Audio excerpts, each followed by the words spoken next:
자, 이제 이참수 첫 번째 유형의 상업 문제를 풀어볼 건데, 그 전에 우선 어떤 개념이 이 문제를 풀 때 필요한지 조금 공부를 해보고, 그 개념을 이용해서 직접 문제를 풀어보는 걸 보여드리도록 하겠습니다. 자, 그러면 우선 필요한 개념은 이참수의 대칭성인데, 이참수가 이렇게 생겼다라는 거는 이제 모두가 알고 있을 겁니다. 자, 그럼 이 이차함수가 어떤 특징이 있냐면 이 가운데의 선을 기준으로 양쪽이 정확하게 대칭이다. 즉, 반으로 접었을 때 똑같이 접힌다 라는 거를 우리가 기억하고 있어야 됩니다. 자, 그리고 이 가운데 기준이 되는 거 우리는 글씨가 이상한데 축이라고 불렀습니다. 그래서 이 이차함수가 이 가운데 선인 축에 대해서 선대칭을 이룬다 라고 생각할 수 있어요. 그래서 이 선대칭을 이루는데 이거를 문제에서 어떻게 써먹을 수 있는지 그거를 조금 정확하게 기억하고 있어야 되겠죠. 자, 약간 핵심부터 조금 요약해서 설명을 해주면 함수값이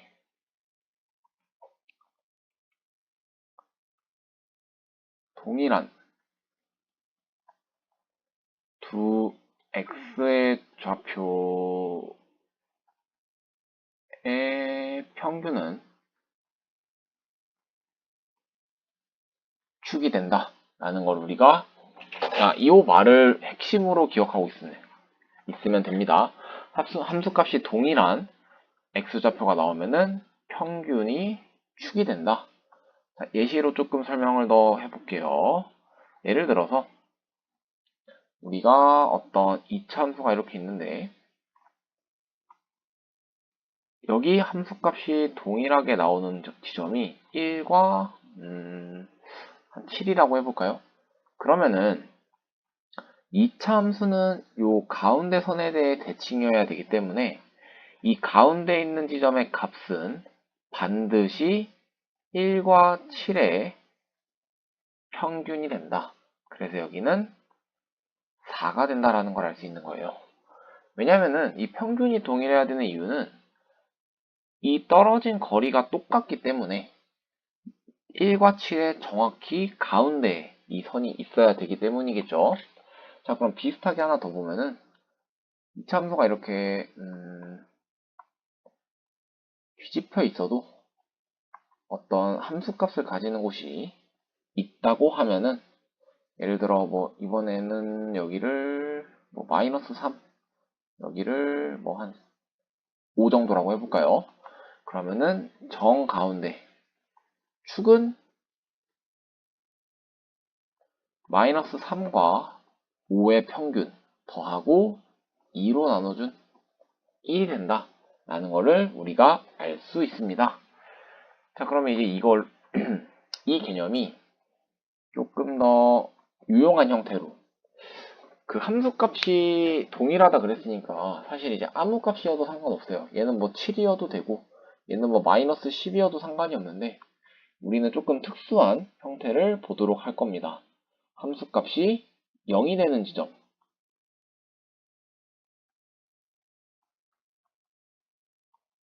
즉 y가 0이 될 때를 볼 거예요. 우리는 함수에서 y가 0이 되면은 그 x값은 근이다 라는 개념은 진작에 알고 있어야 되는 개념이고요. 자, 이거가 이제 어떤 식으로 이야기가 되는 거냐면요. 방금이랑 사실 내용은 똑같습니다.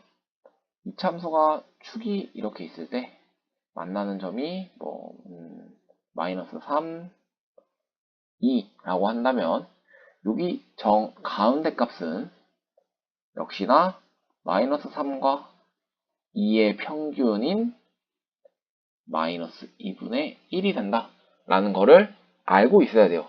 이차함수는 선대칭을 이루고 있고 선대칭이라는 거는 함수값이 동일한 같은 높이에 있는 두 x좌표를 알면은 그 x좌표의 평균이 축이 된다 라는 사실을 자연스럽게 받아들이고 사용할 수 있어야 됩니다. 그래서 이거를 조금 더 일반적인 상황으로 볼게요. 함수가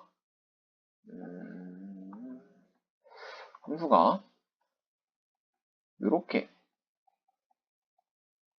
생겼고 그래프를 그렸을 때 두 근이 알파와 베타라고 해보겠습니다. 그러면 이때 요 점 가운데 축에 대한 정보를 한번 알아보도록 하겠습니다. 자, 우선 어떻게 생각할 수 있냐면요. 자, 이 알파와 베타라는 거는 ax 제곱 플러스 bx 플러스 c는 0이라는 거의 근이 알파와 베타가 되는 거죠. 자, 그러면은 축을 알고 싶은데 이 축이라는 거는 두 그 x좌표의 평균이라 그랬죠. 자, 그리고 우리는 2차 방정식이 주어졌을 때 두 근의 합을 구하는 방법을 알고 있습니다. 어떻게 구했냐면은 마이너스 a분의 b였죠. 근과 계수의 관계로 구할 수 있어요.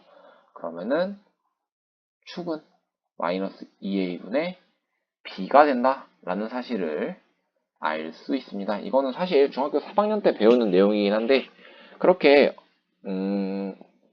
아마 중요하게 다루진 않아서 아마 까먹은 사람들 많을 거예요.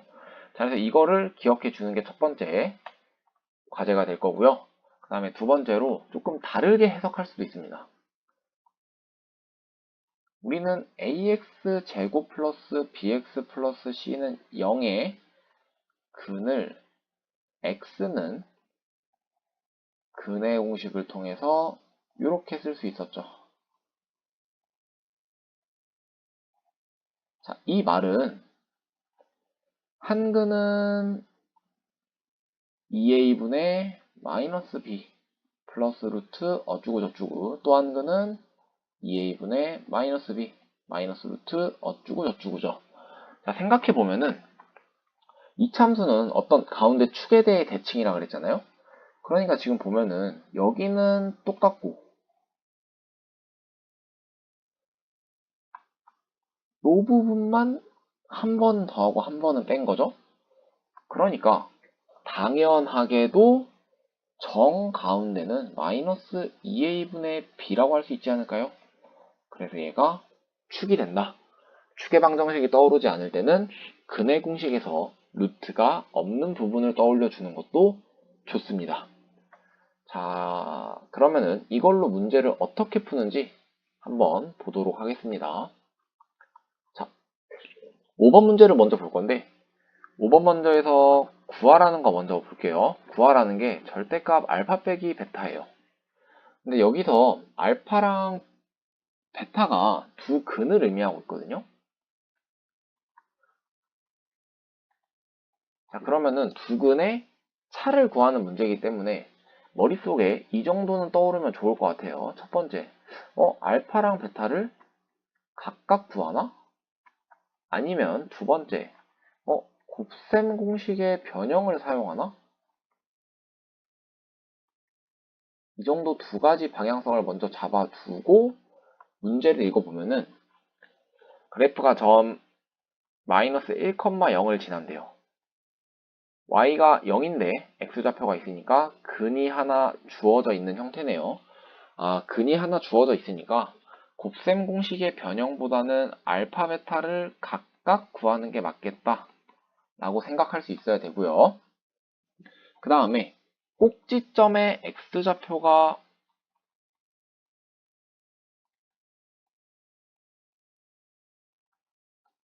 얼마라고 그랬냐면은 2라고 나왔네요. 자, 이거 하나 더 기억해 둡시다. 꼭지점의 x좌표가 축의 방정식과 동일합니다. 즉 이거는 축이 지금 x는 2다라고 알려준 거거든요. 자, 그러면 사실 이 문제 끝났죠. 왜냐면은 근 하나 나왔고 축이 나와 있어요. 자, 이 말은 x는 2라는 축이 있는데 2차 방정식이 최고치 함계수가 양수인지 음수인지 안 나왔지만 x축이 있으면은 여기에 근이 하나 마이너스 1 찍힌대요. 그러면은 이차 함수는 대칭성을 가지고 있어야 되니까 여기 값 얼마인지 알 수 있겠죠? 뭐 네모라고 잡으면은 축은 두 근의 평균값이기 때문에 네모 값이 얼마냐 5라는 거 바로 알 수 있겠죠? 그러면 이 문제 끝났죠? 두 근은 마이너스 1과 5기 때문에 절대값 알파 마이너스 베타는 6이 됩니다. 이렇게 해서 간단하게 이차 함수의 대칭성을 알고 있으면 되게 쉽게 풀리는 문제였고요. 자, 다음 문제도 한번 볼게요. 6번 문제인데요. 6번 문제 우선 구하라는 거 마찬가지로 한번 확인해 보겠습니다. 구하라는 게 A 더하기 B 더하기 C 더하기 D네요. 자, 여기서 이 C 더하기 D는 두 근의 합이라는 거. 즉, 여기는 각각 안 구해도 구할 수도 있겠다라는 거를 인지하고 문제로 들어가도록 해야 됩니다. 항상 구하라는 거 먼저 확인하고 문제를 생각하는 능력을 점점 이제 기르셔야 돼요. 자, 그러면은 주어진 조건이 y는 마이너스 x제곱 플러스 ax 플러스 b의 x축과의 교점이라고 나왔는데 간단하게 근이라고 생각해 봅시다. 자, 그러면은 여기서도 생각할 수 있죠. 아까 근이 나오면은 이거는 대칭성을 안 써도 될 것 같네요. 대칭성을 써서도 아까 얘기했듯이 두 근의 평균이 축이다. 축의 방정식은 마이너스 2a분의 b였죠. 이걸 이용해서도 a를 구할 수가 있겠죠. 그런데 이렇게 안 하고 그냥 단순히 두 근이 나왔네요. 근데 여기 있는 게 우리는 근과 계수의 관계로 두 근의 합과 관련이 있다라는 걸 알고 있죠. 그러니까 두 근의 합은 마이너스 a분의 b다. 그래서 문자가 하나고 식이 하나 있는 방정식이기 때문에 a 값을 바로 구할 수가 있습니다. 자, 사실 위아래 완전히 동일한 식이에요. 2가 있냐 없냐의 차이이기 때문에 동일하다는 거 우리 스스로 지금 보면서도 이해할 수 있어야 되겠고요. 자, 그럼 a 값을 구했으니까 두근이 1과 2라는 얘기네요. 그러면은 b는 어떻게 구할까요? 두근의 곱을 이용하면 되겠죠. 자, 두근 곱은 2인데 근과 계수의 관계를 이용하면은 a분의 c니까 마이너스 b가 2여서 b는 마이너스 2가 됩니다. a랑 b는 구했고요. 이제 다음에 x제곱 플러스 bx 마이너스 a는 0의 두 근이 c와 d입니다. 자, 근데 b 얼마인지 알았죠? a도 얼마인지 알았어요. 근데 여기서 두 근을 직접 인수분해하고 구하기보다는 어차피 우리가 필요한 거 뭐였다? 두 근의 합이었다. 두 근의 합이 알고 싶으니까 여기서 근과 계수의 관계로 바로 c 플러스 d는 2다라는 걸 알 수 있겠죠. 그러면은 a, b, c, d의 합은 3이 된다 라고 알 수 있겠죠.